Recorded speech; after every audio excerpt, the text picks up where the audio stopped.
Hello guys, you're welcome to V's Delight YouTube channel. In this video, I'll teach you how to perfectly crumb coat a cake using buttercream. Please watch till the end to see how it was done, and don't forget to subscribe to my YouTube channel. You can like and comment and also share this video.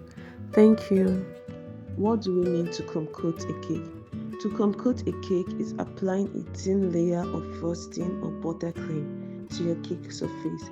So the purpose of this is to prevent cake crumbs from getting stuck to your final layer of frosting, ensuring a smooth surface, and it also allows you to be able to fill in the gaps in your cake surface. So to crumb coat a cake, you need to apply just thin layers. It doesn't need to be thick. Thin layers to hold in the cake crumbs, so when you're applying your second layer, it doesn't come out. So this is the purpose of crumb coating a cake.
Once I'm done with this, I'll put this in my refrigerator before I add my second layer. If you find this video helpful, please do what to like. You can leave a comment and share for others to also see. And do not forget to subscribe to my YouTube channel to see more of my amazing videos. Thank you for watching. See you in my next video.